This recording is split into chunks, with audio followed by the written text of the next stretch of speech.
My name is Rachel, and I am a 33-year-old housewife. My husband Adam and I have been married for 4 years, but we haven't had a child yet. We are currently undergoing fertility treatment, but we are having trouble conceiving a child. One day, on my way home from the grocery store, I saw a little girl, a complete stranger, squatting in front of my house. I wondered why she was out on such a cold midwinter day without a coat, so I called out to her. I said, "Hello, are you waiting for someone?" "Well, can you say your name?" Selena. "This Mommy?" Mommy, she went somewhere. "Are you lost?" "Can you say Mommy's name?" Annie. "Mary, you mean..." Mommy told me to give you this. Selena held out a piece of paper to me. I opened the letter with a trembling hand and found only the words, "Take care of this child for a while." Apparently, the sender of this letter, Mary, is my older sister. Mary left home when she was 20 years old and never returned to our house. It's been like 17 years or something.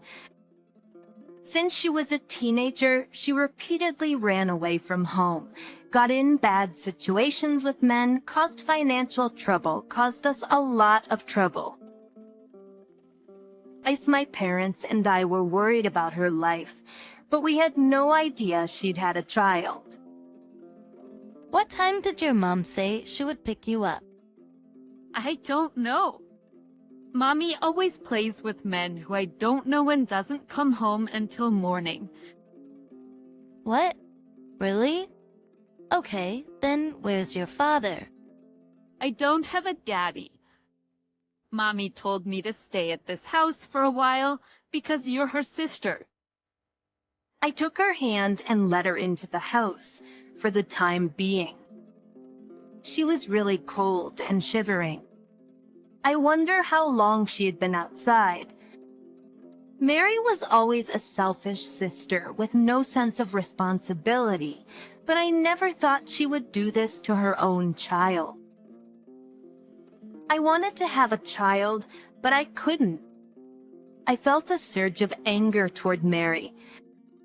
Pushing these feelings aside, I turned on the stove and wrapped Selena in a warm blanket. Selena, are you hungry? I'm hungry. I haven't eaten anything since yesterday. You haven't eaten anything? I'll bring you some food right now, just a second. I heated up the pumpkin soup I made yesterday and fed it to Selena right away. It was the first time she had ever drunk pumpkin soup, and she drank a lot of it. It seems like she really liked it. It's delicious. Really? I'm so happy. You can have as much as you want. Selena told me that it was delicious to the point of overdoing it, and I felt sad when I saw her expression. I am sure that Selena was going a little over the top about how good it tasted. It seems like she wanted to make me feel good. I wondered what kind of life she usually had. I felt it was too much to ask Selena, so for now, I decided to cook her delicious food until she was full. I fed her fried chicken, an omelet, and rice, and she ate them all, saying they were delicious and tasty. Selena seemed to be completely full, so I suggested that we take a bath. It seemed that she hadn't had a bath for a few days, and her hair was greasy. Selena, how about a bath? A bath? When I said that, Selena's face seemed to tense up for a moment. You don't like taking a bath? No. Are you sure? Then I'll get you something to wear as pajamas. I hurried to the bedroom to pick out some smaller clothes and went back to the living room. But when I entered the living room for some reason, Selena was not there. I heard water running in the kitchen, so I peeked in and saw that Selena stuck her head in the kitchen sink to wash her hair. "What are you doing? That water is so cold. What? You'll catch a cold." I'm sorry. "You don't have to apologize." "Oh, you're so cold." I wrapped Selena in a blanket and took her to the bathroom. She was so surprised and wide-eyed. That's amazing. "What?" It's just like the house I saw on TV. The house where Selena lived apparently did not have a bathroom. Seemed like Mary had made Selena wash herself with cold tap water from the kitchen because she thought warm water would be a waste of gas money. I had to hold back my tears as I undressed Selena and gently placed her in the bathtub. It's so warm. A prick's always this warm. Wow. "It's nice, huh? Actually, from now on, you can take a bath every day." Really, I'm so happy. I warmed Selena's body in the bath and helped her get clean. Her hair was a bit tangled up, but I gave it a treatment to make it more manageable, and she was back to her lovely girl self. I dressed her in my loungewear, and while we were relaxing on the couch in the living room, Adam came home. I'm home. It was so... Welcome back. This must be the girl you told me about. I'm sorry. When Selena saw Adam, she shrank back as if frightened. It's fine. This man is my husband. He's a kind man, so you don't need to be afraid of him. I explained the situation to Adam again. What the hell? That's unforgivable. Just can we keep her at our place for a while? Forcing, of course. How could she do that to such a small child? Adam and I finished talking and returned to Selena, who was curled up in the living room. And I started talking to Selena. Selena, like I mentioned earlier, this man is my husband. Adam. Please call me Uncle Adam. Good evening. The three of us will be living in this house for a while. Is that okay with you? Is it okay if I stay here? Of course. And after we get settled, you'll go to elementary school. I've never been to school. What about kindergarten? I've never been to kindergarten because I'm no one. What do you mean by no one? Selena, since she was still a small child, didn't know the details of the situation, why she was considered no one. She didn't want to talk about it that day. I decided to let the conversation end there and let Selena just rest. The next day, I reported this to my parents. They immediately came to see me. They said, "Hello, Selena. We are your grandfather and grandmother." They hugged Selena, crying. She was puzzled, but she seemed to be happy. It was as if she did not know that she had grandparents. After that, I asked my parents to watch Selena and went to City Hall to obtain Selena's family register. When I checked, I found that Selena was unmarried, and there was no mention of any children. It seems that Selena's birth has never been registered. She was a non-existent child who never received an enrollment notice for elementary school. So that's what Selena meant when she said she was no one. After that, I consulted with several people, including the Child Consultation Center and the municipal office. After various discussions and much support, Selena's family register was finally created. I'm so happy for you. And by that time, it had already been more than a month since Selena came to our home, but she hasn't opened up to us very much. She always seemed to be skittish every time Adam or I moved. And not only that, whenever she made a mistake, she apologized to an unusual degree, curled her body up, and covered her head. Mary must have done something painful to her in the past. Selena can't forget that experience. X about ye, Uncle Adam and I won't get mad at you, and we won't hit you, ever. After that, Selena's timidity didn't change, but as time went by, she gradually became more talkative and even smiled more.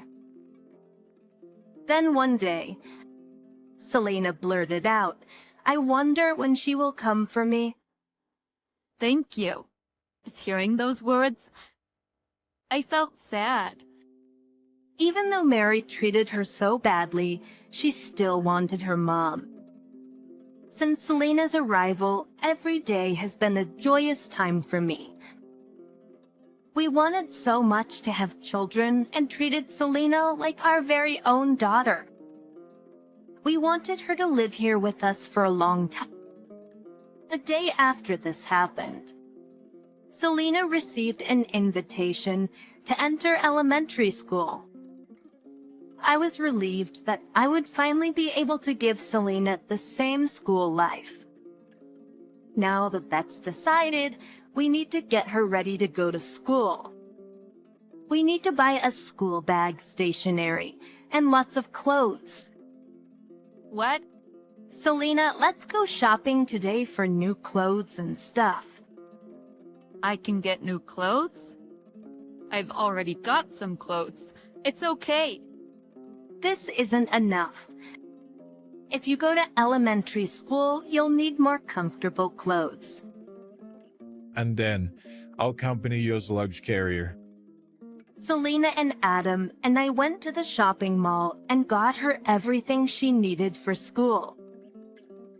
I was having so much fun preparing for the school entrance that I ended up buying a lot of clothes, stationery, etc. The three of us were laughing and saying that we had bought too many things as we headed home.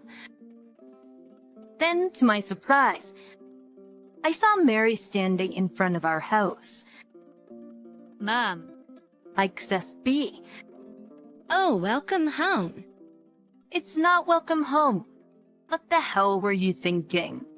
How dare you come here? Hey, calm down. Don't yell at me, it's just pathetic. Who do you think you're blaming for this? First, you need to apologize to Selena. Oh, Selena. Mary only took one look at Selena, but didn't even make eye contact with her. What are you trying to do? Well, we can't just stand here talking, so let me in the house. I'll do it even if you don't tell me. Let's go. Selena. Anyway, I decided to let Mary in and ask her what was going on. Is this guy your husband? He's a nice guy. Nice to meet you. I'm Adam. I don't know how to say this at our first meeting, but you are an unfit parent to treat your child like that. You are so cocky, my brother-in-law. You're a stranger. You can't talk to me like that. I don't care about that. You didn't even feed her well, did you? How could you do such a thing to your own child? Single mothers have a hard time. I raised her well, you have no right to complain. You said you raised her well. You just neglected her. Mary was deeply annoyed at being blamed by Adam and me. Her inability to recognize what she had done left me scratching my head and wondering what the hell we were all thinking. I asked Selena how she felt about seeing Mary, and she seemed to be unable to look at Mary directly. Like the same as before, she shrunk and shivered. I assumed originally that she missed her mother, but I sensed that perhaps this was not the case. While I was thinking about it, Mary opened her mouth. You guys don't have kids, do you? No, but so what? I'm going to give you this child. I raised her through the toughest baby years of her life. You'll be lucky to have an older kid now. Do you even know what you're talking about? I know what I'm saying. I'm saying that I'm going to give you poor childless people a little kid. Oh, so you don't want her? I'm not going to give her back to you even if you ask me. I made a family register, and she's going to elementary school next month.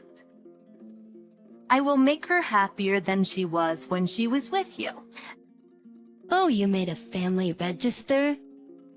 Of course I did. Why didn't you file a birth certificate? Because if I did, they would know I have a child, right? I didn't want to mess with the family register. For such a selfish reason. She was not allowed to go to kindergarten or elementary school because of that. There's nothing wrong with not going to school. It's just called active truancy. It's not worth talking to. Apparently, Mary had broken up with Selena's father before she gave birth to Selena without registering with him. Mary left Selena alone so many times in order to date guys, pretending to be unmarried and childless so that she can marry a new man and raise her kids. I said, we'll take Selena. Don't come see us again. And 10 million is a small price to pay, right? What are you talking about? You're going to sell your daughter for money? Of course I'm going to sell her for money. I'm not going to pay you. When I refused, Mary said she would take Selena home with her. She said, then I'll take Selena with me, lock her up in the house again, and have her wash her body. I won't let you do that. Okay, 10 million. So you'll have to come back later to pick it up, and I'll keep her here until then. Well, that's okay. I don't want to be bothered with her anyway. I had no intention of paying, but I lied quickly to keep Selena from being taken away. Mary may come back to take Selena again. But from that day on, Adam and I thought about what we could do. And before taking action, we decided to check Selena's feelings. Selena, do you want to go back to your mommy? I don't want to go back. Mom scares me. She always bumps into me and says all kinds of mean things. The other day you said you wondered when your mother would come for you, so... That's because I thought that if Mommy came, I'd have to go back to that house. I wanted to stay here forever. Then I'll do my best for you to live with us from now on. Having confirmed Selena's feelings, we decided to first investigate Mary's background with an investigative firm that Adam knew. It was then we found out that Mary was now engaged to an elite lawyer. We came up with a plan and began working behind the scenes to keep Mary from finding out. A week later, when everything was ready, we lied to Mary and told her that we had the money and we were ready to meet. On the day of the meeting, I invited Mary to my house. I asked my parents to come and take care of Selena during the meeting.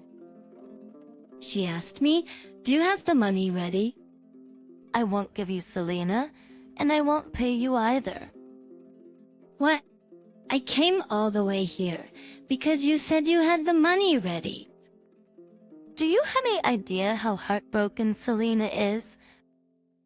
And then you end up selling her for money? Unbelievable. How I raise my kid is none of your business.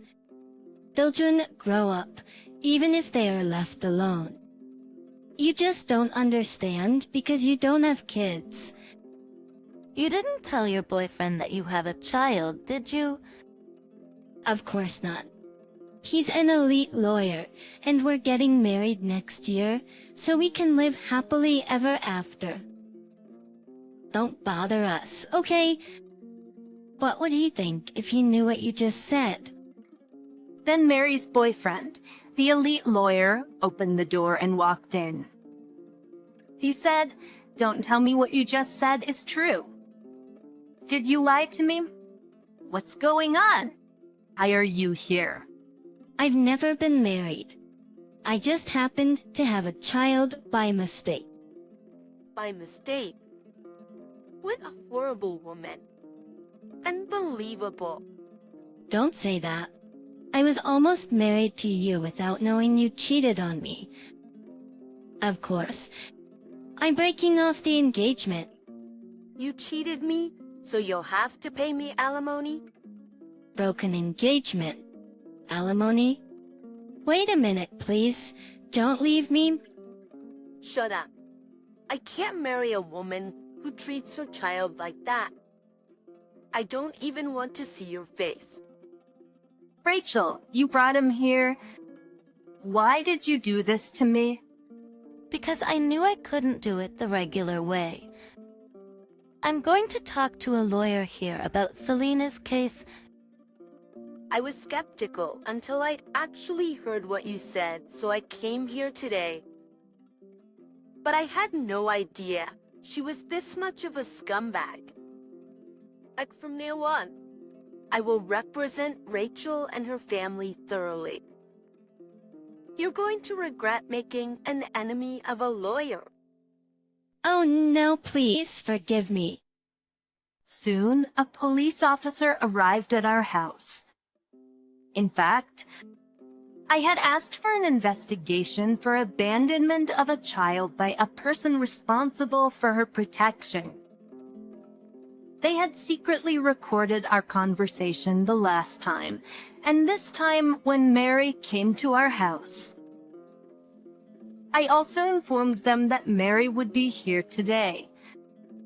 Mary was taken away by the police and arrested for abandonment of a child under protective custody. She was to live behind bars for a while. After that, it took a long time and was quite difficult, but after going through various processes, Selena was allowed to live with us. The lawyer, as he declared, demanded compensation from Mary for breaking off the engagement. Mary didn't stand a chance and was thoroughly beaten down. After her release from prison, Mary lost both her boyfriend and Selena. And because she had to work so hard to pay the alimony, she lost her good looks and gradually stopped attracting men. To the other day, she stormed into our house, crying and demanding Selena back. "She's my baby. Give her back." "What are you talking about now?" "I won't give her back to you." I won't give her back to you. You're not her guardian anymore. Uncle and auntie are mommy and daddy. No, not mommy. I'm here. No, why? I am your mommy, okay? Mary had been rejected by Selena as well and walked away dazedly, as if in despair.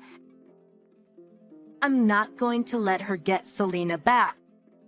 and for the rest of her life, I want Mary to reflect on what she did to Selena and live alone and lonely.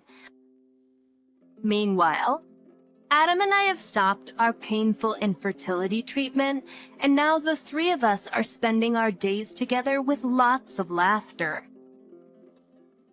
I'm grateful for the happy time Selena has given us, and I hope to spend the rest of my life giving her all the love I can. Hey, where'd that go? Where'd it go? What's that? Well, as I wondered what was going on, my husband got demoted because he seemed to be making more mistakes at work. He has never been a hard worker, so he didn't seem too shocked by the demotion, but he kept forgetting things more and more. So we went to the hospital just to make sure. I suspected that I might be depression, but I was told that the disease was, in fact, juvenile Alzheimer's, and to put it simply, it was dementia. I've heard that even young people can develop the disease these days, but I couldn't hide my shock that my husband had it. My name is Katie Smith. 5 years have passed since then, and I'm now 50 years old, and my husband is 54. But we're not blessed with children, and I have continued to work. My parents have already passed away, but my husband's parents are still alive and well, and they live in the countryside, a short distance from where we live. They're very warm people, and when my husband was diagnosed with Alzheimer's, they even suggested taking him to themselves and that I should get a divorce. But my husband, who originally hated living in that country, adamantly refused to do so. I didn't immediately decide to get a divorce because of my husband's illness either. We had been together for nearly 20 years as husband and wife by fate, not just by sickness and in health, though. I thought it would be wrong to say yes, bye-bye, just because he became ill. Although my husband became more forgetful, it wasn't like he could no longer lead a normal life. Since perhaps the medication he takes to control the progression of the disease is working. It isn't so bad because it's not like he's unable to do anything, and he's still able to recognize me. Although he sometimes doesn't respond to me, he's not much different from a normal person when he acts normally. However, when I asked him about certain things, he often says he doesn't know or doesn't remember. He made more mistakes at work and sometimes cried when he couldn't understand the paperwork. I'm thinking of quitting the company, so if I quit, would you support me? He said so, but I couldn't say no to my anxious husband.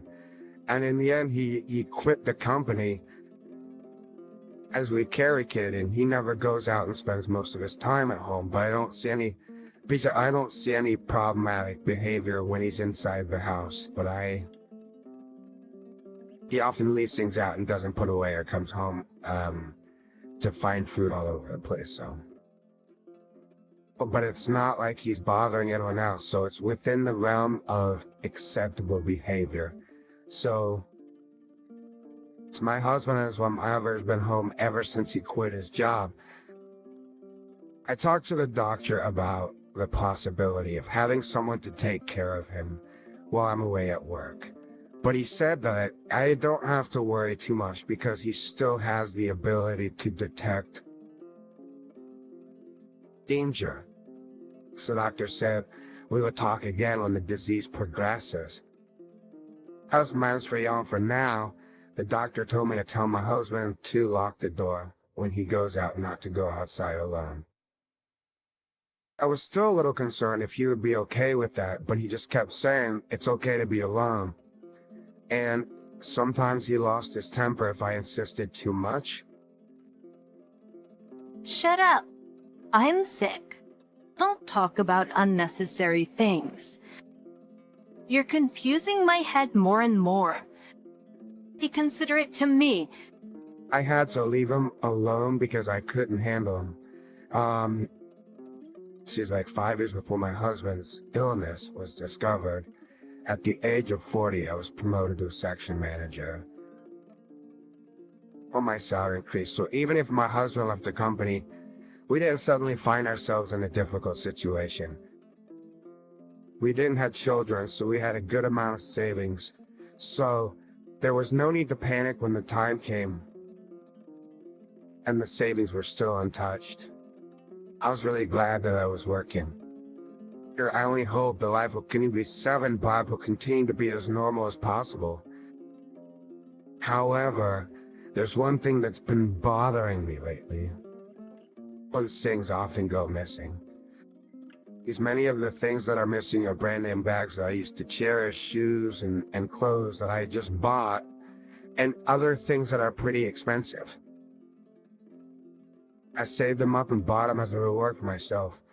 I looked for them, wondering if I had put them somewhere unusual, but I couldn't find them.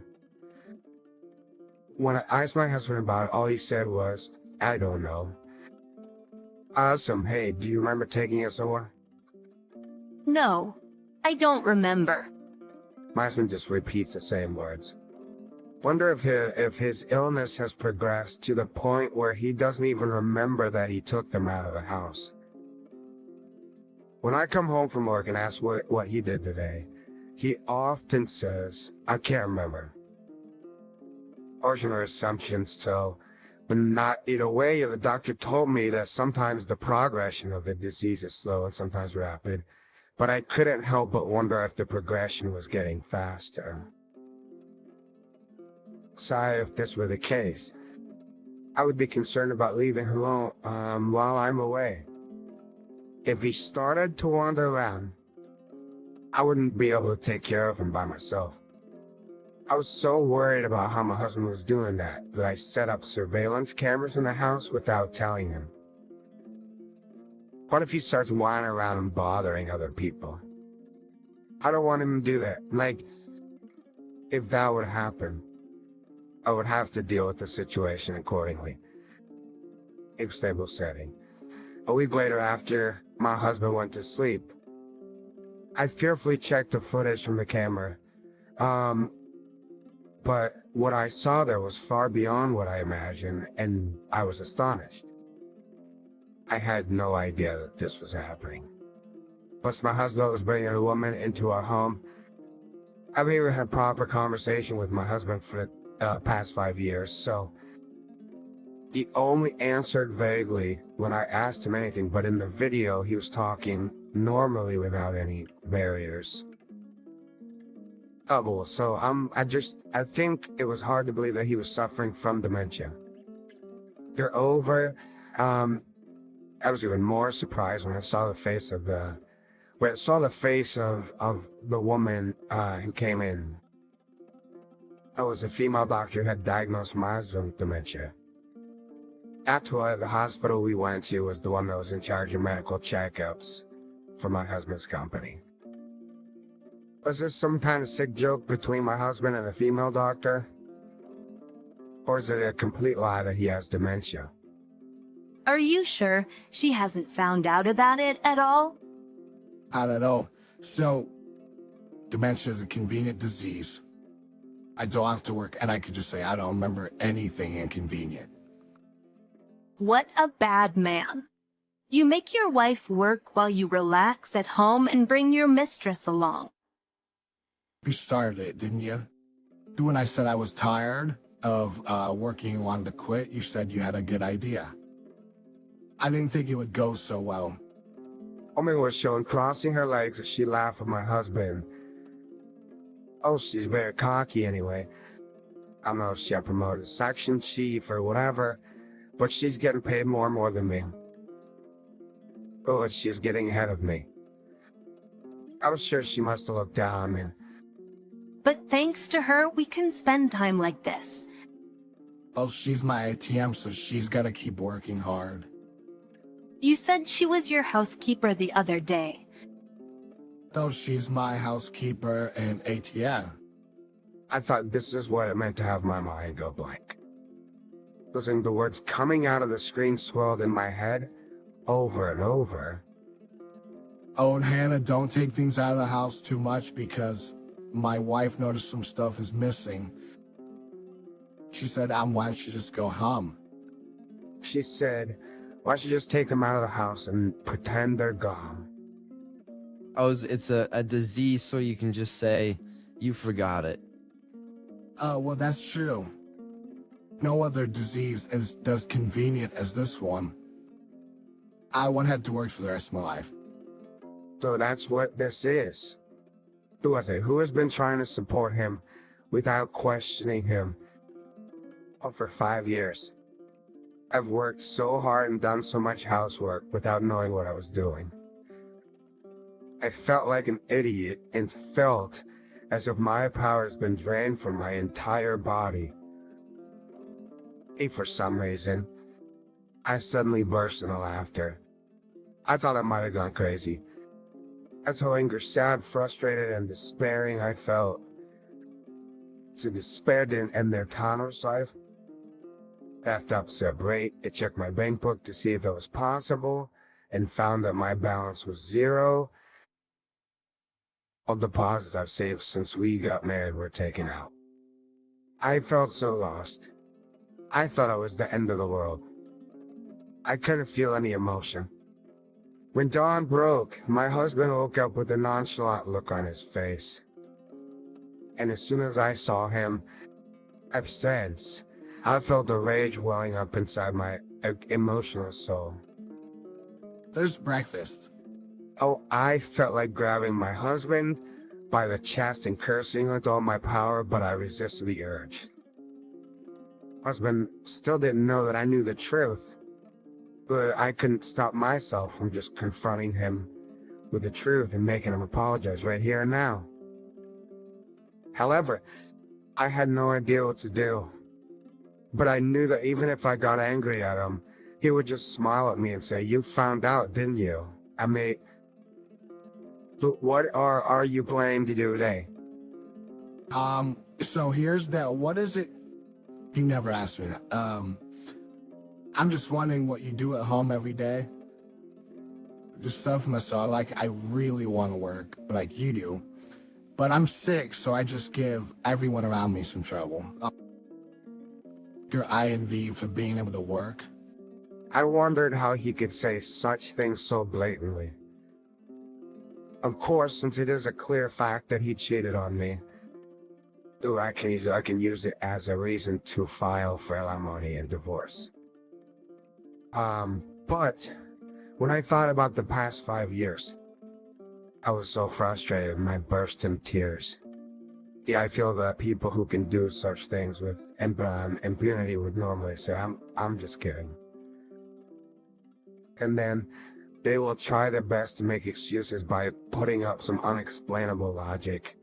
After a few days passed, as I figured out what I should do. As looking at my husband's face made me want to throw up, but I endured it patiently. The camera remained attached. Husband thought I knew nothing about it, so he continued to bring the doctor in when I was out of town. I said, "Hey, did anyone come in today?" I thought I smelled someone else. He said, "Well, I might have come, but I don't remember. Maybe it was a cell. But so, how are you feeling? You've been looking better lately. Why are you on the men's treatment?" I don't think so. I think I've become more forgetful lately. He said that once you have the disease, you can slow down the progression, but you can't cure it. That's right. I'm trying it to apply. That doctor was a beautiful woman, wasn't she? I was Shale. I can't remember her face. In a way. I was impressed that he could continue to act like this for so long. And I couldn't just shut up and sit, so I visited my parents-in-law with the recorded video in my hand without telling my husband. Oh, they're always so kind and considerate to me, but they're my husband's parents, so, it was a lot if I said I'm loyal, no matter how bad he might be. He's their son, and they could take my husband's side rather than mine. They might say that my husband cheats on me because I, his wife, am not good enough. Thus, might say that I was an unfit wife for not understanding my husband's reluctance to go to work, even after telling such a lie. I had no one else to talk to. I was thinking if both of them blame me, I would just give up, shut up and get a divorce. I'm Mr. and Mrs. Smith. I'm sorry to call you out of the blue, but I wanted to talk to you about something that's wrong. What's wrong? You look so worn out. What happened? Ma'am, Anyway, come on up. Are you hungry? I'll make you something hot to eat. A mother-in-law's words almost made me cry. I didn't need the word at all. I'm Terrence-in-law, who saw the video of the affair between my husband and the female doctor, got down on their knees, and apologized to me on the spot. Stupid son. I'm so sorry. Katie. I am so sorry. Instead of blaming me, they were crying and holding my hands, which made me cry too. Julia, it was as if all the tension that built up in me for so long was suddenly gone. But that didn't make my anger at my husband disappear. But I was happy from the bottom of my heart to know that I had someone on my side. There was one more thing that made me happy. As to my surprise, I received an offer of promotion to a department head position. I was more than happy to know that there was a place where I would be recognized if I worked hard. I was reassured that there was a place for me too. Page 8 here. Are you listening to me? That's... Oh, I'm sorry. I was a little spaced out. I was thinking about how I could punish my husband, and I got a little carried away. So, went to put it away. I'm funny if you and your husband are both demented. His words made me think of something. I wondered if you would take care of me, if I became demented. Screw you. I've got my hands full with myself. There's no way I can take care of you. When I said this, Mas looked at me with wide eyes. From then on, I was trying to say a little more of what he said before every day. To make it more real. Hey, what was I doing earlier? I've been making a lot of mistakes at work lately. I seem to be forgetting things. I forgot how to use the washing machine or how to cook rice. I soon began to get more and more nervous.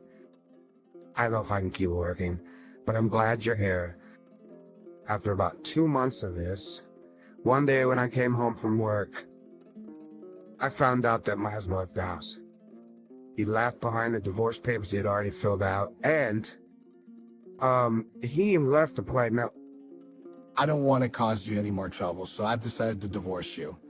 Now to me, please don't look for me. 10. I know he ran away because he thought I might have dementia. Besides, I know exactly where my husband left off. A season like I was renting an apartment so that he could continue his relationship with the rain doctor. So this was also revealed in the hidden video. I'm getting a divorce. It won't be funny if I have to take care of her. Here, I've already moved my savings. It is to another place, so I won't have to worry about living for a while. He said with a laugh. So, be politely told where his apartment was. I knew where the doctor lived from the conversation, so I went to the neighborhood. Revealed the female doctor was married and lived in a house in the suburbs with her family. Heather immediately submitted the divorce paper and sent a bill for alimony and property division to her husband's newly rented apartment. Of course, I also sent the female doctor a bill for alimony by certified mail. It seemed like my husband received it and he called me right away. You sent here to hell. But yeah, what's this about Yanni? Well, of course, it's alimony for cheating on me. But you're saying, oh yeah, I sent it to that lady doctor too. I'm sure her husband must have found out about it by now. And they're having a hard time. Oh yeah, I sent it to that lady doctor too. I'm sure her husband must have found out about it by now. And they're having a hard time. In addition to the one I sent to the woman doctor, I also sent the video taken by the hidden camera to my husband. I thought her husband had a right to know. I was surprised too. I can't believe it was all a lie. I thought you were going crazy. Oh, just trying to imitate you, and they're so easy to fool, My husband shut his eyes to what he did and started yelling at me. He said to me I'm cheating, dirty, and all sorts of other things. Do you think you have the right to be angry with me after pretending to have dementia for 5 years and living off my earnings? And you Anita brought a woman to the house. Do you think you're allowed to do that? I guess my husband never even dreamed that I knew everything. Suddenly, he became slurred. But what do you mean by division of property? I don't have any property. Suppose you have our savings. Oh, I've already spent it all, and there's not a penny left. I thought he has come this far and was still blabbing. Educated, I revealed that I planted a camera in our house. Good players, to didn't politically. I also told him that I heard everything he had told the one doctor there and that I had all the footage as evidence. I had solid proof. When I told him that his parents knew about this and were furious, he started yelling at me again, saying, "How dare you tell him about this?" He doesn't seem to understand that he has no right to yell at me right now.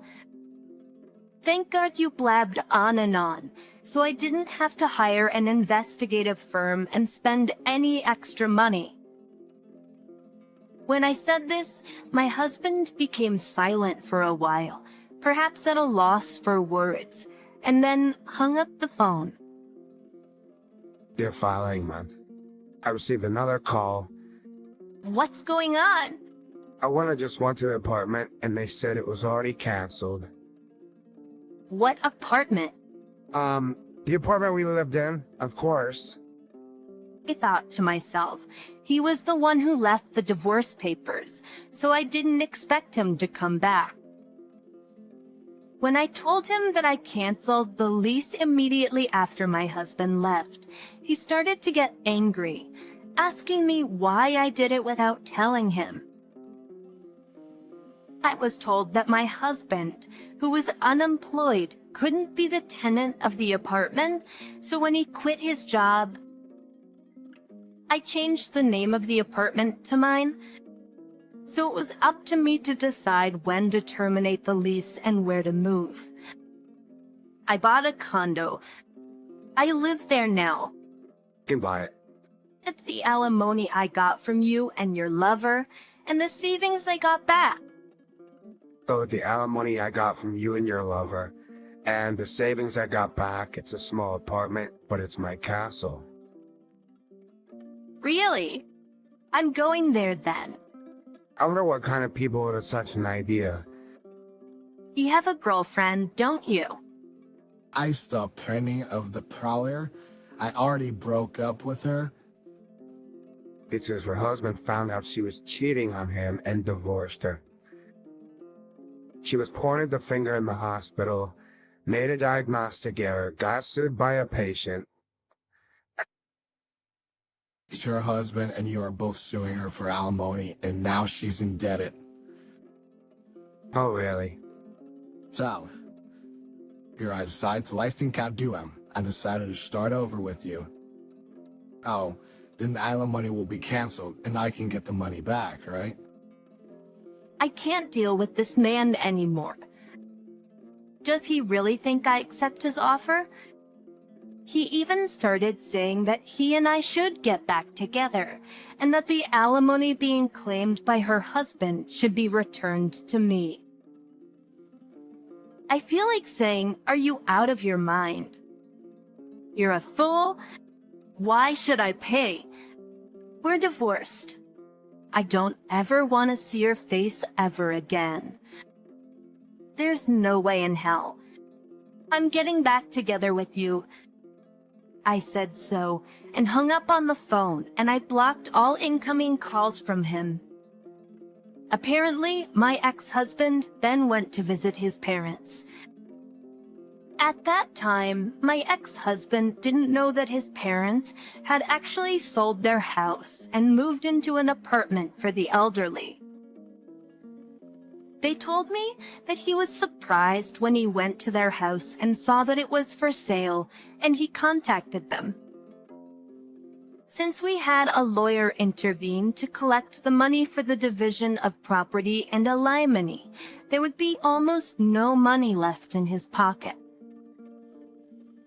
My ex-husband was unable to find a new job and was evicted because he could no longer pay the rent on the apartment. He had nowhere to go, so he must have asked his parents for help. They must have anticipated this and decided to move out. If he came back, they might not be able to kick him out. They told me that if that happened, they would be sorry for me. I heard that he's now living as a live-in worker at a factory somewhere. But he's so lazy that he can't work as much, and he gets yelled at and beaten up by employees much younger than him every day. It seems he has contacted his parents several times for assistance, but they have brushed him off. They're always concerned about me and are like my real parents to me. I want to continue to be close to them, and if something happens to them, I will be sure to take care of them. I've been promoted to department manager, and my salary has increased. I intend to keep working hard. I'm very much enjoying my peaceful life alone now. We sit there with glee later. My sister got herself in a pickle. It may be common for families to disagree or to have financial difficulties. However, there are families who manage to keep their families together and go about their daily lives. And I believe it's not necessary to think which is happier. My name is Lily. Since I was a child, I've been referred to as a strange child. I'm not sure what I thought about myself. I only think I am because people say I am odd. It's fine to be told that I'm strange, but the problem is that my parents avoid me because of it. My childhood was lonely. I'm so in tune to people's minds that I can read what they're thinking. I'm not sure how I'm able to do it. It's not that I couldn't see or feel everything, but I couldn't understand why I could do what I did. Or it felt so natural to me. Like, just like how for ordinary people they move their hands or breathe. It was a time when I felt an evil emotion or presence from a coworker who my father had brought home with him. And I say, I felt like we had to be careful with that person. I warned my mother, but she ignored me. I was later the coworker persuaded my father to sign a contract as a debt guarantor.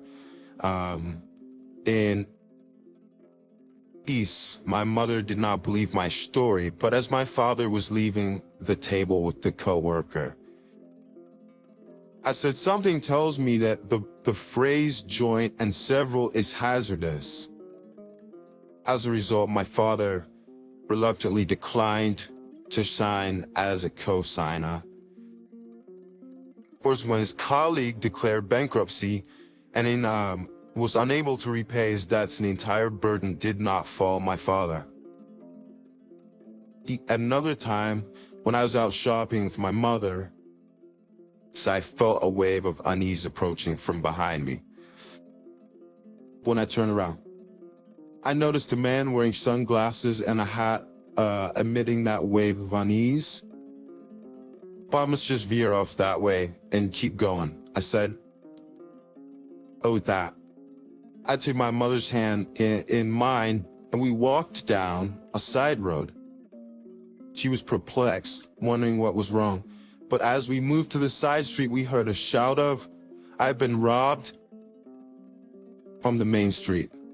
Fierce sighs, and the man who had been emitting those dark vibrations had snatched a woman's bag right in front of us and fled. The woman who had been robbed by the man collapsed and was injured, because my mother would have been the man's target if we had stayed on the sidewalk. Our parents began to avoid me as a strange and peculiar child because this happened so frequently. I was so very lonely. What was normal to me was not normal to others. I was a strange and eerie child, so I kept my thoughts to myself. Even if I was feeling like something was wrong. I stopped expressing it as if it were something only crazy people felt.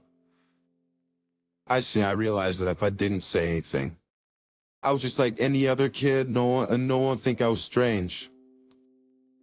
Sophie, my aunt, on the job, and that was my younger sister, is like 3 years younger than me. She is a typical child, unlike me. Unlike me, who is getting darker and darker as the years pass. My younger sister is becoming more adorable and cute. But my younger sister was raised with the love from my parents, unlike me. My parents clearly preferred my younger sister to me. Sophie is Sadably's young lady, but Lily is dark and shadowy. Lily is still not a child despite the fact that she no longer says anything strange. I'm not gonna say I've stopped saying strange things or feeling things, only I can feel. It was something I made up to get by.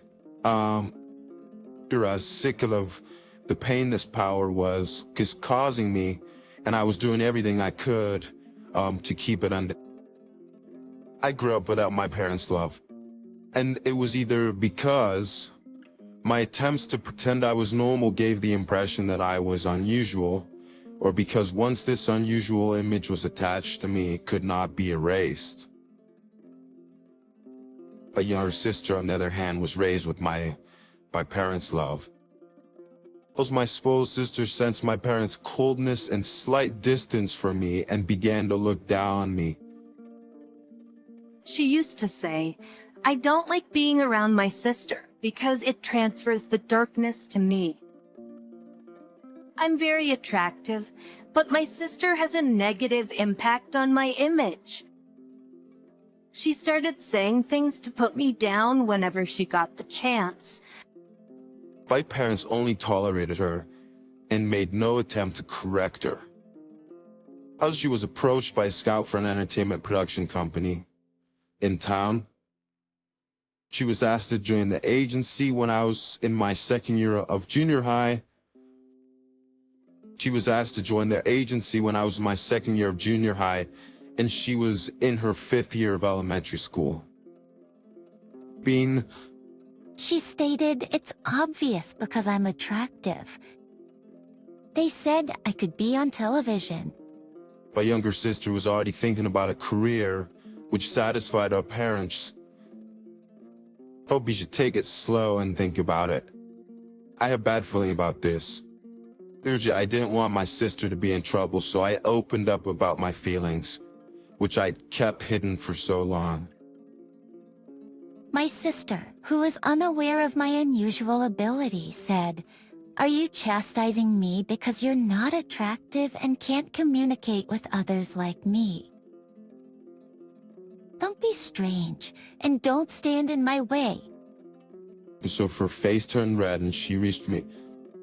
My parents, who knew about my ability, had either forgotten about it or were overjoyed to see their little daughter in the spotlight, and they stood by her side, accusing me.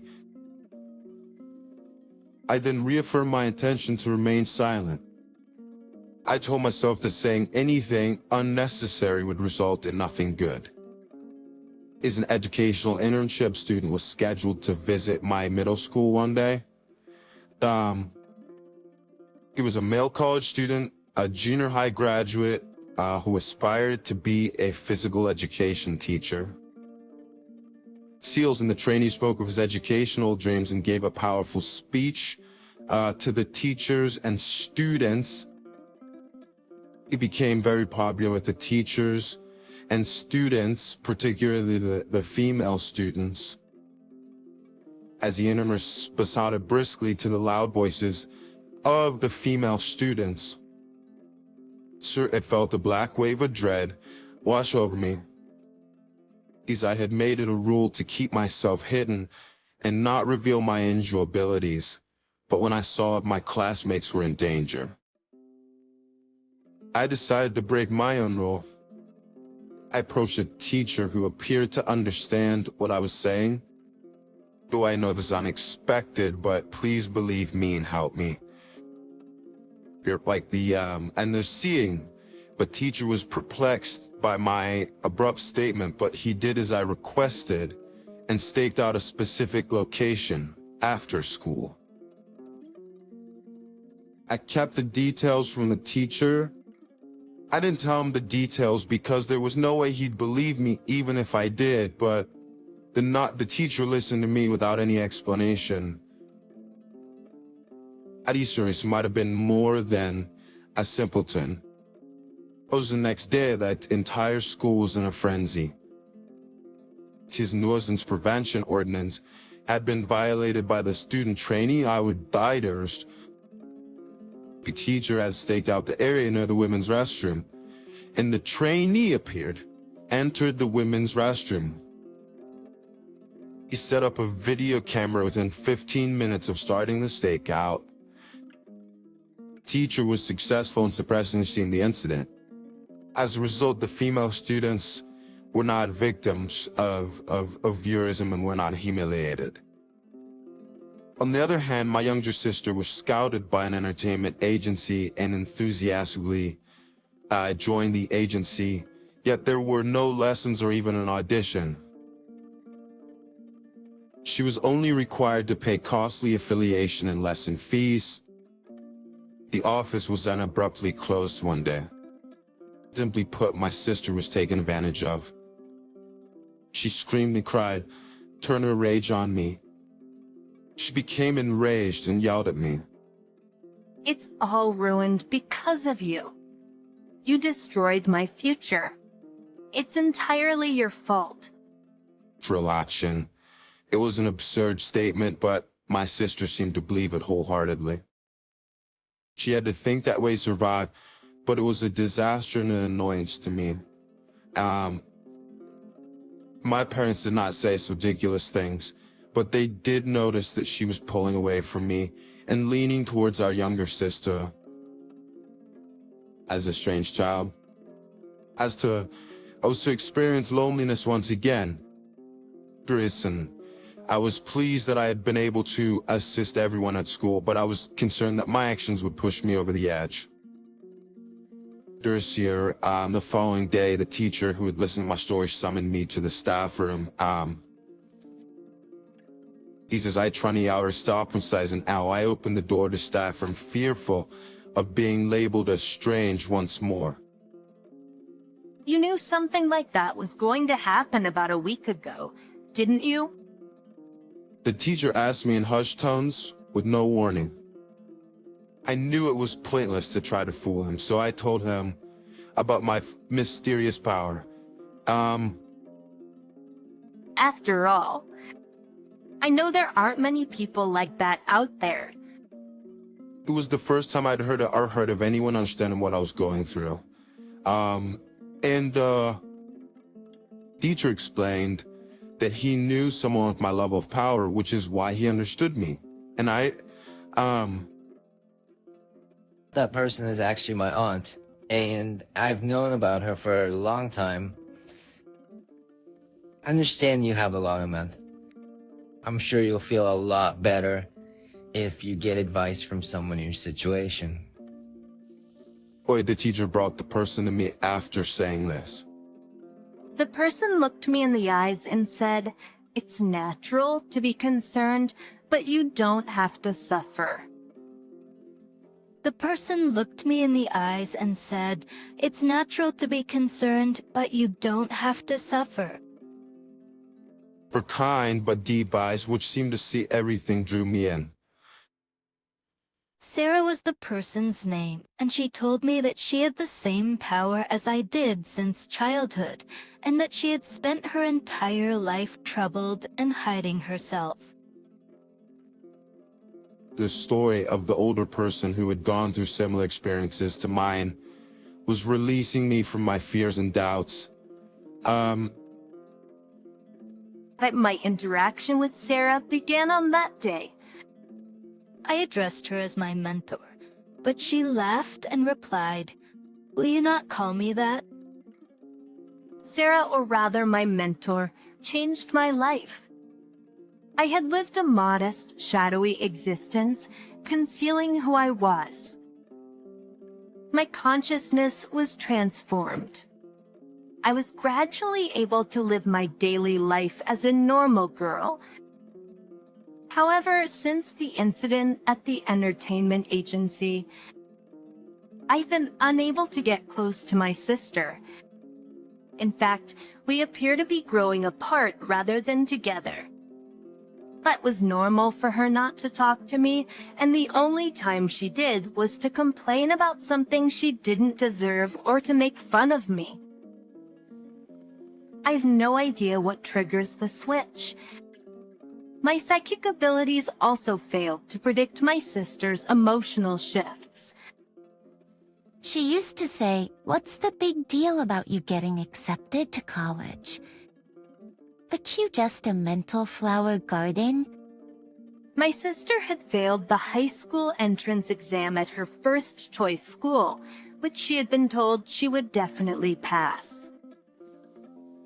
She was able to enroll at a stopgap in a high school that she considered her second choice. As a result, my sister was furious that I had been accepted to her top choice university. I wasn't happy about it, and I wasn't bragging about it to my sister. She was simply making assumptions and disrespecting me. My parents only consoled and coddled my sister, who's going through a difficult time, and told me to go away and not to bother her. My sister didn't seem to like me either, despite the fact that I had grown up and become a better person since meeting my teacher. I guess she doesn't like me unless I'm a dark and gloomy inferior woman to her. My sister, on the other hand, is extremely intelligent. Was society to understand she had passed the high school entrance exam, and she was very frustrated, and she channeled that frustration into her studies at the high school she enrolled in. As a result, she was the top student for 3 years and was accepted with a single shot into a difficult national university.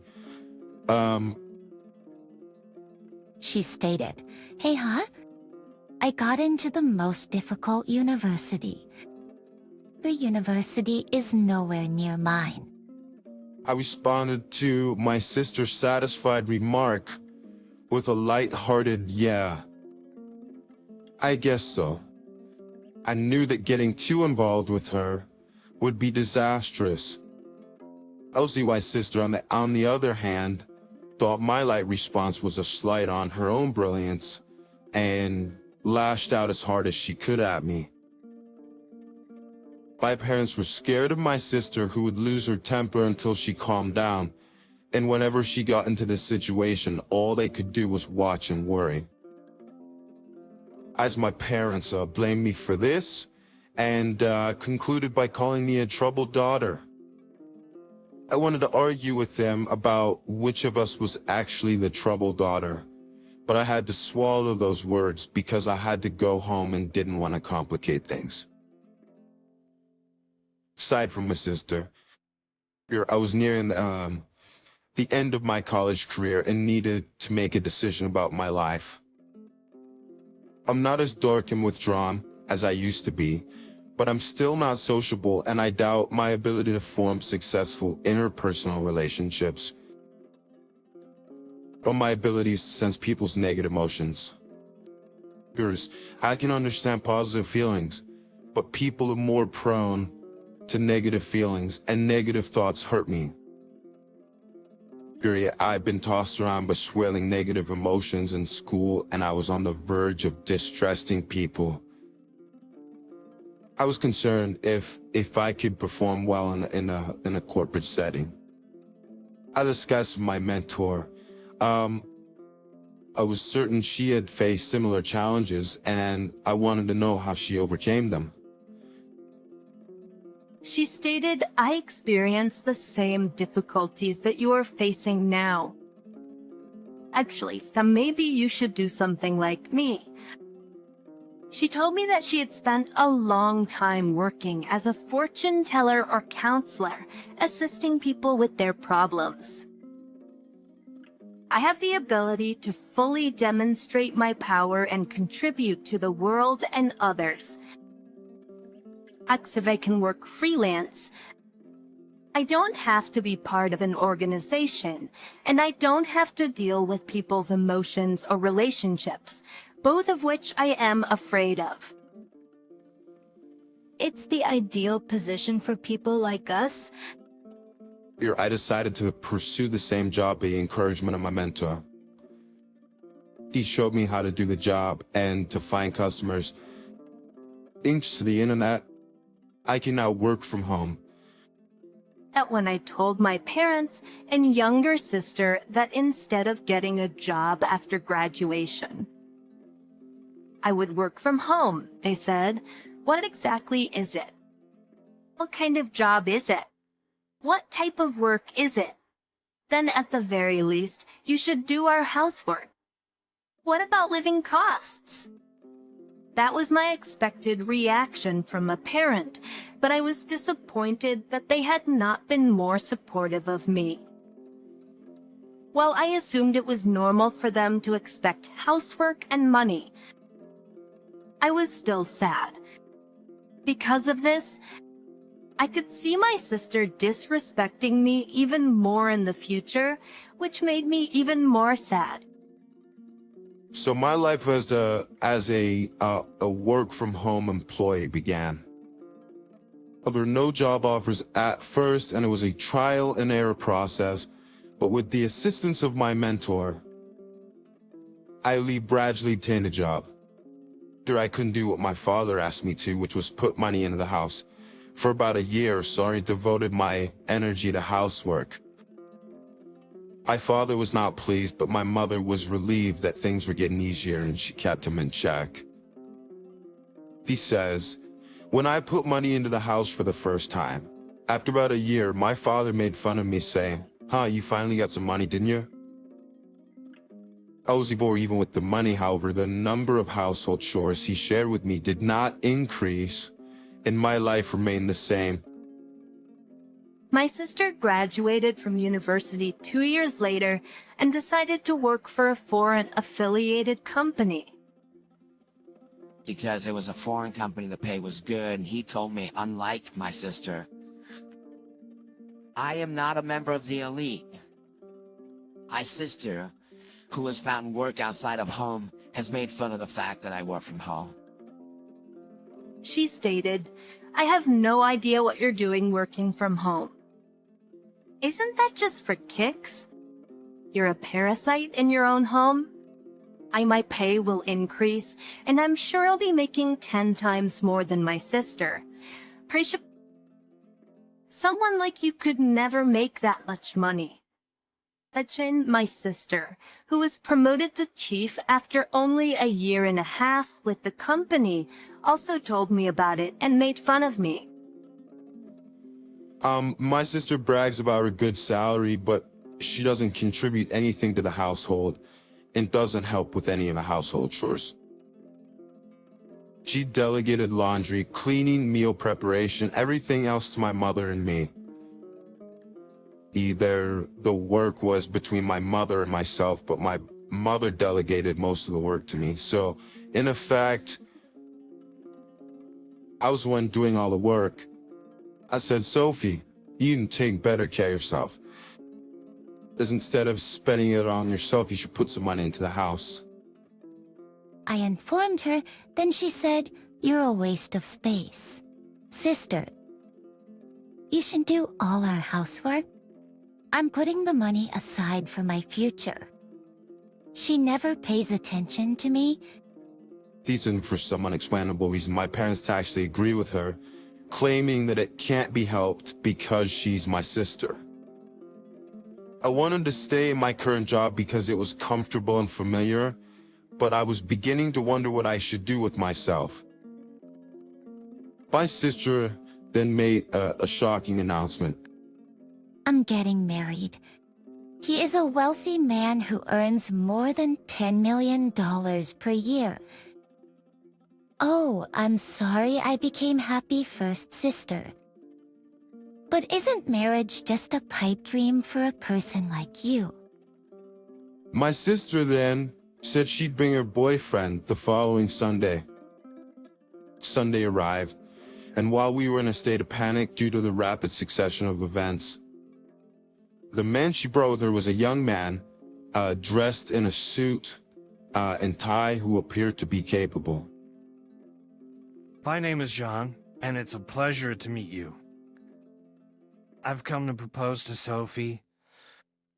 He greeted her with dignity and politeness. I told you, he was a wonderful person, and he is, isn't he? I'll be happy with him. John, what is your job? My father, despite being overcome by her boyfriend's aura, asked the question anyway. I am currently undergoing training at a company owned by a friend of my father's. When I was perplexed by the term, my sister explained his father is the company's president. As he is training to marry the company's future president. After that, we talked about various topics before Sophie's boyfriend bravely left. But despite a few gaps in the subsequent conversation, my parents seemed pleased with the impressive man. John, who appeared to be young and fresh, cast an inexpressible shadow of blackness on me. I'm not sure how to explain it because I'm the only one who can feel it. Listen, I couldn't stay silent any longer, fearing that marrying a man with this type of darkness would make my sister unhappy. Listen, Sophie, you've only been dating him for less than 3 months, so get to know him a little better before you decide to marry him.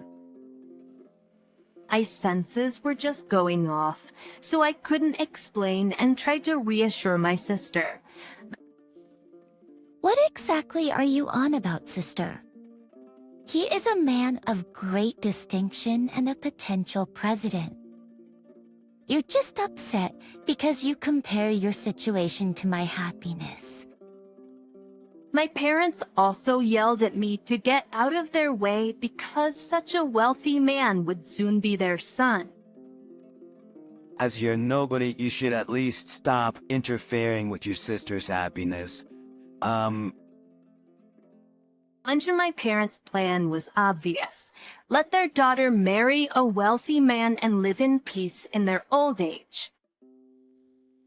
My mind was racing with rage because I couldn't tell my sister about the black shadow that was attacking her.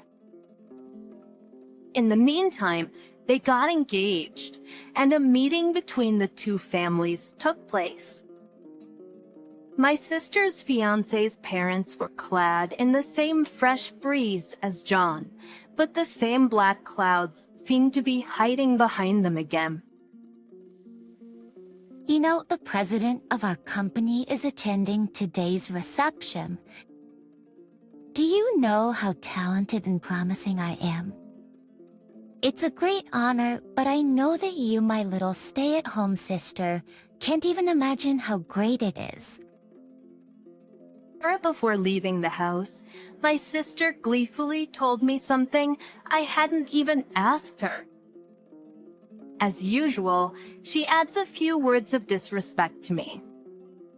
They pledged their eternal love to each other at the hotel's wedding hall and then entered the reception hall.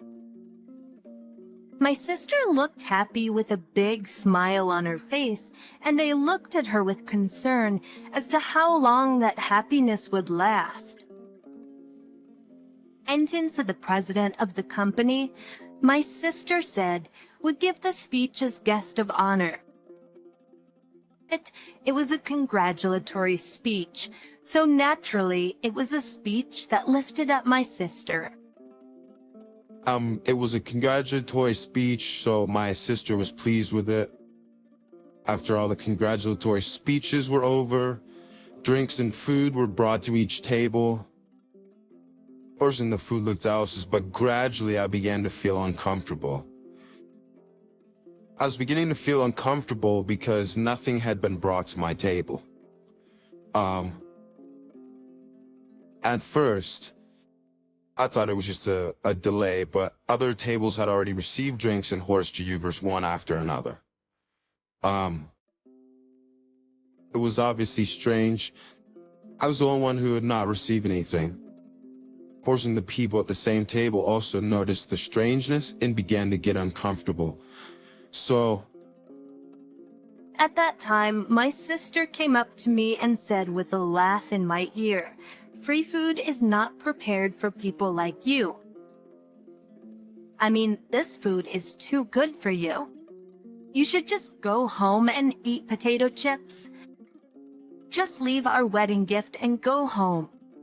eyebrows shot up. The outrageous line said loudly in my ear.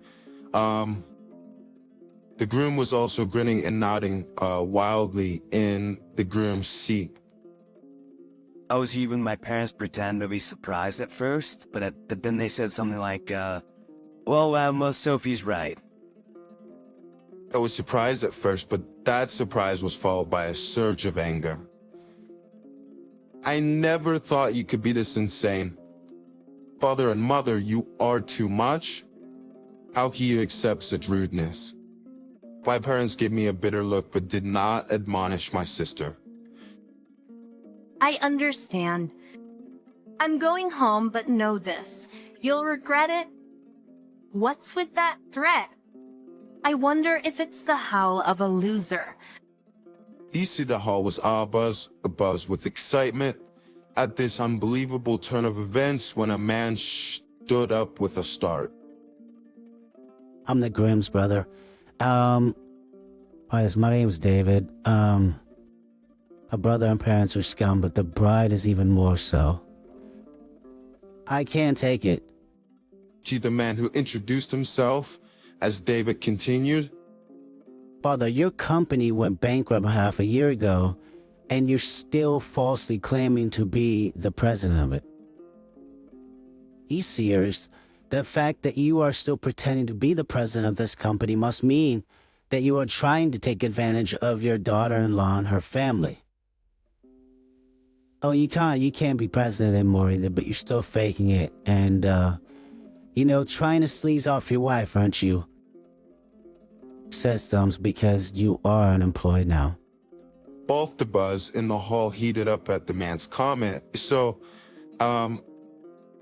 But it was the younger sister who became even more heated. What do you mean? You cheated me. You're unemployed. She turned bright red and asked a series of questions. Her face gradually turned from red to blue, and her eyes began to tear up. My parents were also out of the loop, and both of them were screaming. that the screams of my family echoed through the hall. But the groom and the groom's parents were stunned and silent. In fact, before the show began, I received David's confession and apology. I had asked him not to hesitate to speak his mind if something happened during the reception. Then, as my sister was blaming David with a face full of anger and resentment, another man stood up with a look that said he could not take it anymore. It was the president of my sister's company. He said, "Enough of this. It's not looking good. You've no right to blame the groom. What makes you think you have the right to criticize the groom's brother or his mistreatment of his brother?" The boss's voice was filled with anger, and she looked frightened. "I didn't attend your ceremony for your sake.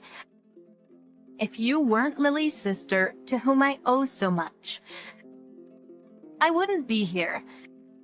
My sister's eyes went wide when the president suddenly mentioned my name. Oh, Lily. Lily has saved numerous companies from crisis. She's like a goddess among us business owners. It's under my mentor's guidance. I started out as a fortune teller and life consultant and then became an advisor for corporate revitalization. Although I had no managerial knowledge, I have used my powers to show the company the way it should go. I was right on target, and one after another, the companies that turned to me revitalized their corporate strength, and their business experienced amazing recoveries. For this reason, I have received the titles of teacher and goddess. My sister's company was also consulted 6 months ago, and with my advice, it was revitalized as a stronger company. At LA Teens, the president of the company felt indebted to me and attended today's wedding. She said, "Oh no, I didn't know anything about that. Aren't you a stepmother? Aren't you a stay-at-home nobody?" Thanks to Lily, my business is going well. Thanks to Lily, my business is going well. Thanks to you. I have a good job and now earn more than you do. Like, I've put enough money into the house, but my parents don't care about me. What do you think all that money was for? Oh, that money wasn't Sophie's. The parents seem to have misunderstood. There was no way she could have brought money into the house. Worse, the wedding party broke up in a heap of confusion. Actually, the wedding gift was fully refunded to everyone. How or cow are we going to pay for this ceremony now that we don't have all the money from the gifts? Besides, Katrin and Astrindi, I had relied on John's income and signed a contract for a condominium in my name. I can't pay the rent by myself if I'm unemployed. To the sobbing sister. John said you signed the contract on your own, didn't you? I don't know anything about it. Divorce. Orston's wedding turned out to be a mess. This was also the result of his malice toward others for no reason at all. He might have claimed that he had a reason to be malicious, but there was no way that would have passed muster. Later, the younger sister divorced John and demanded alimony. There was no way that John, who was unemployed and his parents could afford to pay a large amount of alimony, and although they were barely able to pay for the wedding hall, it was nowhere near enough to cover the cost of the condo they had contracted for. Their house that was to become their love nest was canceled without ever being lived in. However, the loan balance was not erased, and the loan was a heavy burden on the younger sister. In addition, the outrageous behavior at the wedding spread quickly among the company officials who were present, and the sister lost credibility. During C-25, the president of the company gave up on her, sent her to a lower position. She had no place at the company and lost her pride as an elite employee. She wanted to quit the company and run away, but in order to repay the loan, she had to continue working there. She continued working in a basement reference room doing trivia work that may or may not be of any importance. John and his parents failed in their attempt to become parasites on their younger sister. They, too, are struggling to make ends meet by working day jobs. Actually, the older brother, David, had separated himself from his parents and younger brother. So, my parents had easily given up on my sister, who had hit rock bottom, and they came to me. But I said, I don't want to be pushed around by you guys anymore. I'm gonna cut you off. Goodbye. Ashton's the self in that declaration. I left home, signed a lease on a new apartment, and began a new life. I took in my sister, who had fallen on hard times and began to have trouble making ends meet. My sister's salary had been drastically reduced, and she could not afford to put any money into our parents' house. Naturally, I also stopped the money I'd been putting in my parents' house. My parents, who could not lower their standards of living, quickly became exhausted and were complaining every day. My business is going well, and I am helping many companies and people in a positive way. And to tell the truth, I started dating David after the wedding incident, and he recently asked me to go out with him. If things continue as they are, marriage is on the horizon. I can't help but look forward to building up happiness with David, who has a clear heart with no dark shadows. My mom has always loved my younger sister more than me. Even then, I did my best to support my mom because I owed her for raising me. However, as soon as it was decided that my sister was coming back, my mom instantly cut me off. She shouted at me, "Get out, you parasite! If that's what you want, I won't put up with you anymore. If you want to do this, I'm gonna make up for all the grudges I've had against you. My name is Emily, and I'm 28 years old. After graduating from college, I worked for a not bad company and lived with my mom. My dad passed away a few years ago, and my sister is already married and has a family. Actually, I was going to live alone too, but my sister's marriage was decided before mine. I couldn't leave my mom alone, so I still live here with her. Thinking back, my mom always adored my younger sister. My younger sister, Selena, is the complete opposite of me. She is cute and stylish. The only drawback I have with her is that she has a crooked personality. The amazing thing about her is that even her bad personality was covered up by her looks. She's a good-looking girl on the outside, so it's like she's living her life dexterously. My sister is the complete opposite of me, whose only merit is her earnestness, but she seems to be quite lovely to my mom. After my sister got married and left home, my mom often complained about me. She said, "Oh no, I wish I could live with Selena instead of you. Why is Selena so pretty, but you have nothing to offer? Oh my god, I want to see Selena. I'm tired of seeing your face." Even now, I'm working to support this family. Why does she have to be so mean to me? Hey, Mom. I know you think Selena is cute, but you don't have to say that much. When I interrupted her in disgust, my mom got pissed off. What? If you were as good as Selena, I wouldn't have to go through this every day?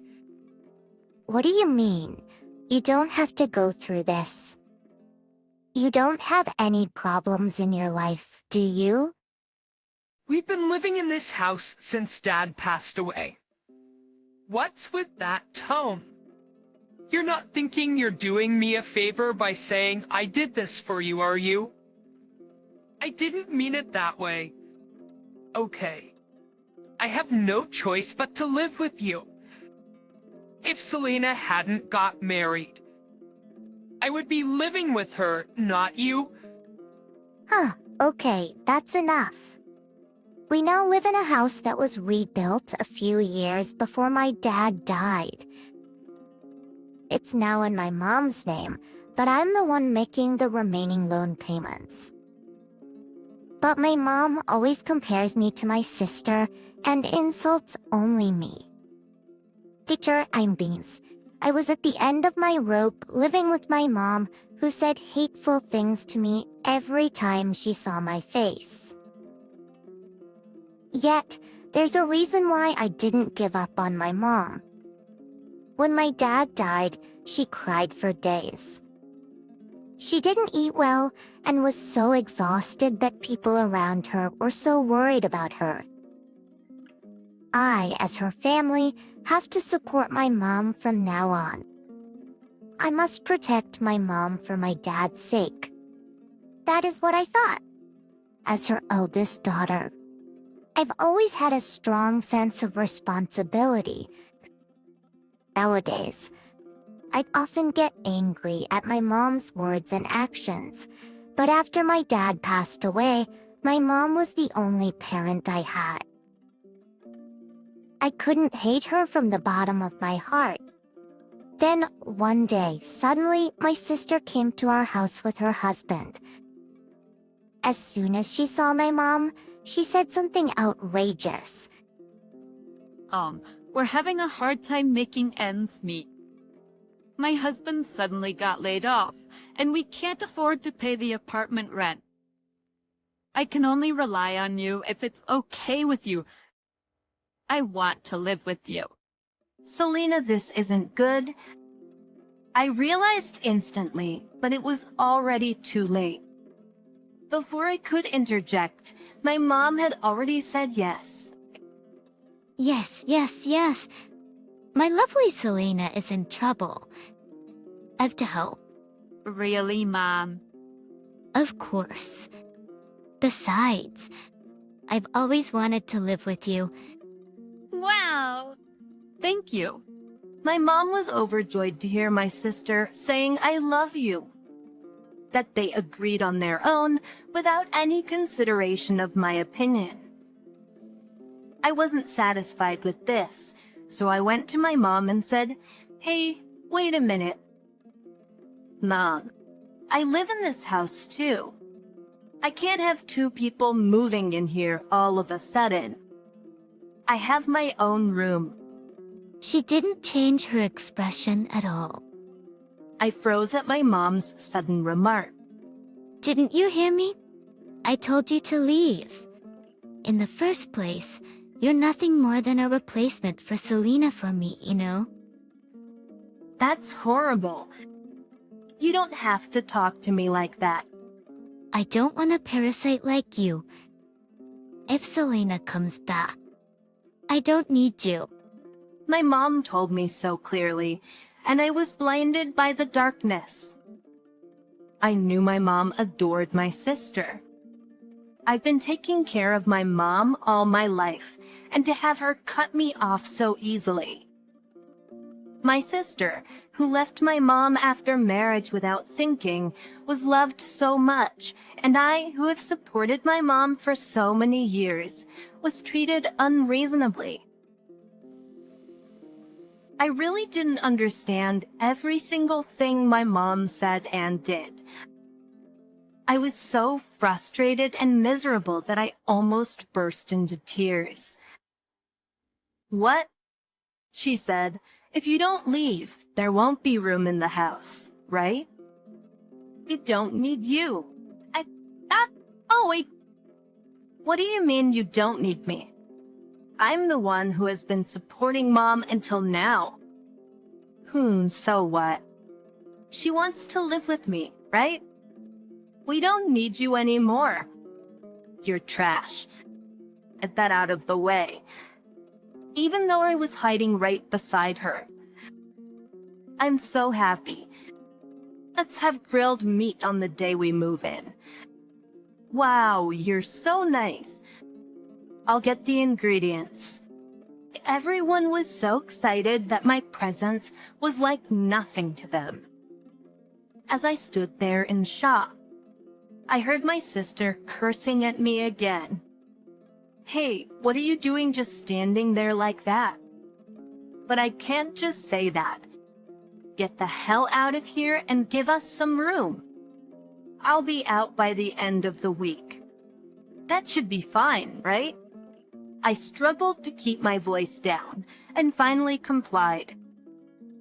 Meanwhile, my mom was planning a short trip with my sister. "You'd better move out by the time we get back from our trip, okay?"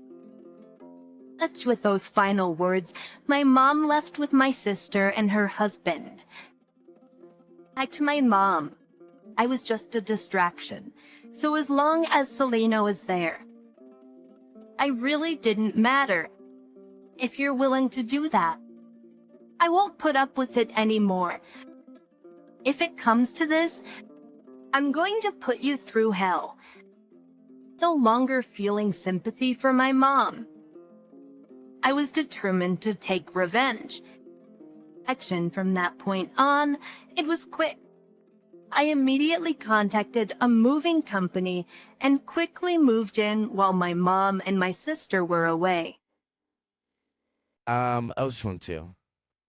I heard you're moving alone, but may I move all the stuff in the house? Please make sure everything is clean. I returned to them with a big smile. I was moving to the company housing.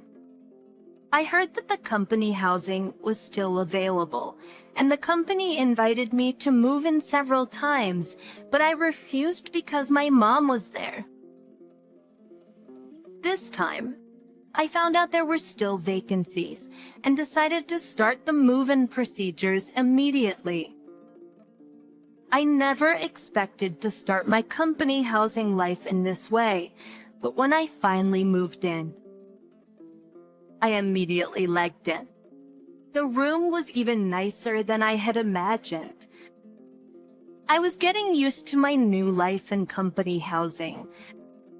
When I checked my phone, I found that I had received an incoming call from my mom and sister. Show up at my house now. There's nothing in the house, even my favorite refrigerator and toaster. I responded calmly, amazed at their ranting and raving. Like where? But to my new house? What do you mean? Don't take it without permission. Yeah, give it back now. Give it back. What are you? That the furniture and appliances belong to Mom, didn't they? My sister's comment made me burst out laughing. I'm so sorry. I just thought you were misunderstanding. My sister said. What do you mean? She raised her voice. I decided to explain the facts to her. I don't know what you know, but I bought all the furniture and appliances here. Since I'm moving out. What? What do you mean? All the furniture and appliances that were left in this house. I bought them with my own money.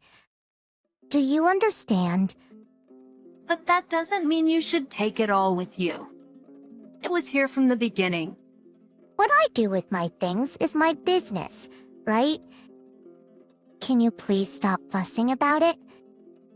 My sister was huffing and puffing and staring at me with a devilish look on her face. And the money in the bank was zero. I couldn't use Mom's credit card when we were on vacation, so I had no choice but to borrow money from a cash advance to pay for the trip. Oh, really? So, you took all the money in the bank, didn't you? Of course, because it was my money. What's wrong with taking it all? When I lightly provoked her, my sister turned to me and shouted, "Don't play with me." She was getting closer and closer to me, her face turning red as she yelled at me. "Give me back the money." That bank book should have contained Dad's insurance money. What? What are you talking about? It's not in there? No way. Hutchins, when I came to this house before, there was a lot of money in there. That was just me supplementing my income with a portion every month. It's just that it's been accumulating. What do you mean? Then what about Dad's insurance money? Your favorite mom spent it all. As I said that, my sister turned her head back to my mom. My mom quickly turned her head away and made a face like, "Oh my God." Wait a minute. Nah? Is it true? Well, that's... My sister asked fearfully, but my mom only mumbled. Then my sister, who had grown numb to the situation, yelled at my mom. What the hell is going on? I came home. I'm sorry. I came home because I thought Dad's insurance money was in this house. Trying to calm Selena, who lost her temper, my mom muttered, "Calm down." How could I calm down? It's your fault for spending Dad's money, isn't it? What are you going to do about it? Well, I was just happy that you and I could live together again.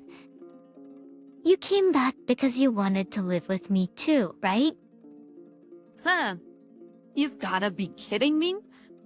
I only came back to pay off my debt. As I found out from the conversation between my mom and sister, it seems that my sister and her husband became addicted to gambling. And they ended up with a large amount of debt. In an attempt to repay the debt, they took to gambling again. But the debts continued to mount. Her husband wasn't able to go to work and was fired from his job in the name of restructuring. My sister and her husband, who were neck-deep in huge debts, had come back to this house for our dad's insurance money. My mom, unaware that she was being taken advantage of by my sister, kicked me out of the house on the spur of the moment. And this is the result. Now you understand, don't you? There's no more insurance money for our dad in this house. All that is left is the mortgage. I'm going to leave now, and you guys will pay the rest of the mortgage, okay? Then, unexpectedly, my sister came running up to me with tears in her eyes. She said, "Wait a minute, sis. My husband and I both have debts. There's no way we can pay the loan." That is none of my business. And you wanted to live with your mom, didn't you? Oh, I didn't know this was happening. Mom always said she wanted to live with you too, so I'm so happy for you. Oh, no, no, no! Wait, don't go. Emily. Right. Emily, please stay here. Oh, for God's sake. I shook off my clinging mom and sister with all my might. I've supported you, in this house all my life. I even paid the mortgage on the house. But you only favor Selena, and when she comes back, you said, Get out of here, parasite. Are you kidding me? She's not a cute little sister. She's just a human parasite. I will never come back to this house again. Mom, Selena, you guys will have to live in debt at best. And with these words, I left my parents' house. My mom and sister clung to me until the very end, but I had no reason to listen to them anymore. It has been almost a month since then. My mom and sister, who were impatiently begging to work part-time and day jobs. My mom and sister, who were impatient, began to work part-time. Even so, there was no way they would have enough money. It's in the end, they had to sell the family home and move to a cheap apartment where they fought every day. Selena said, Mom, it's because you said you were going to kick her out. I could have used her if you had let her stay there. My mom said, "What? I did it to make room for you guys." What? It can't live without our money, can you? Oh, you too. You said sweetly that you wanted to live with me, but in the end, you're only after the money. So what? You're worthless other than money. Shut your mouth. Get out of here. Actually, now they can barely get enough to eat for the day. They can't even afford to buy one clothing item. The three of them should get along and cooperate. They really are helpless people. As for me, on the other hand, I'm spending a fulfilling life at the company housing where I moved to. My commute to work is shorter than before, so I have more time to myself. I was shocked when I was kicked out of my parents' house, but now I would rather say thank you for kicking me out. From now on, I want to spend my days happily, thinking only of my own happiness.